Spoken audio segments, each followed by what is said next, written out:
Just been out walking about. Film Brown here at the Movies with Film. Got my mallet. I'm ready. Got a great movie for you tonight. Teenagers from Outer Space, 1959. Same year as Teenage Zombies by Jerry Warren. Teenagers from Outer Space. I remember seeing this as a kid. Really liked it. I was real little. Seeing these guys made me want to really grow up fast, become a teenager. You know, there are some films, you know, when you're a kid, you know, you're not old enough to do that kind of stuff. And I was thinking, geez, if I can grow up to do this kind of stuff, I want to be a teenager. Well, this film is directed, written, produced, shot, edited, and even has him as a character in here. He plays a reporter, by Tom Grafe. It's really the only film that he's ever really worked on. And it is a very interesting plot, as far as I'm concerned. Deals with this kind of a ship, expedition ship, comes to Earth to see if these strange kind of food source that they thrive off of, called gargans, which are basically just lobsters in a cage, if they can thrive on this planet. Now they discover that on this planet, Earth, that when they put these gargans out, something about the oxygen, they talk all of this spiel about how molecules work and things like that. I don't confess to understanding all of that great scientific stuff. I know it's very accurate too, probably.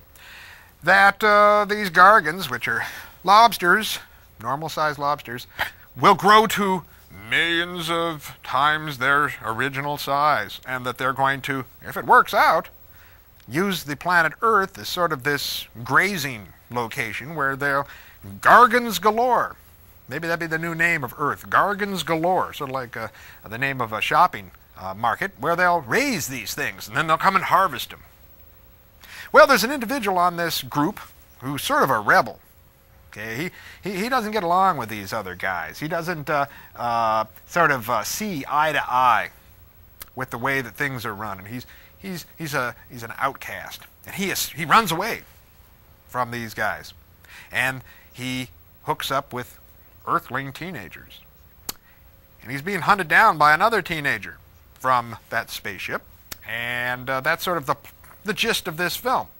These two guys chasing each other about, while at the same time these gargans are really mean lobsters. And these lobsters get really big, and by the end of the film you'll see these like big shadow. The special effects for this film are really out of this world. You'll see these big shadows of lobsters sort of rising up under power lines and fighting and things like that. I really had a good time with this. This is one of those films that, in seeing it recently, because remember I saw it when I was a kid, I thought, okay, here's one of those fast-forward type things. I found myself glued to this. I couldn't do that. I had to watch this whole darn thing all the way through, moment for moment. Very intense film. Gosh, you know, I was really sympathizing with the situation here with these guys. Now, I like the outfits that they wear, too. They're sort of a glorified theater usher's outfit, the way these aliens dress. And this ray gun, this disintegrator gun that they've got is really cool. It works really well. It disintegrates, but it leaves the skeleton behind. So if these guys don't want to leave any trail of their crimes behind, this is not the weapon to use. There's a shot in here where they disintegrate a girl in a swimming pool. That's a cool scene. They call it the focusing disintegrating ray, whatever that means. I guess that Tom Grafe, he really was thinking overtime to come up with the names. And the way that these teenagers from outer space talk, I think you'll get a kick out of the dialogue that they have. The film also has one of my favorite side character actors, Harvey Dunn. He plays Grandpa Morgan. You might remember him from Bride of the Monster. He was in that Ed Wood film. He played the police inspector. Remember that? Had a bird on his shoulder. Remember, he used to play clowns in children's parties in real life, and he had a bird that was a part of his act. There's no bird in here, but he does a remarkable job. I really like him. I think he could have been Gramps. I would have liked to have seen him in the Lassie series. I wonder if he was up for the Lassie series. Remember Gramps in the earlier Lassie episodes? I think Harvey Dunn would have done a really nice job in that film. Likewise, I was doing a little research on this, and I'm not sure if you can trust everything you read on the internet, but this guy, this King Moody, who plays sort of the captain of the spaceship, I was reading that he was the original Ronald McDonald. Now, I was kind of looking at him and sizing him up with makeup and things, and I bet you Harvey Dunn, if he knew that he was going to later play clowns, would have maybe, well, had some jealousy, right? Because remember, he played clowns with a bird, you know, at that time, and the future Ronald McDonald is with him. Gosh, you know, that's the king of the clowns, I guess. Well, Teenagers from Outer Space. I think you'll like the spaceship they also have. It's kind of neat.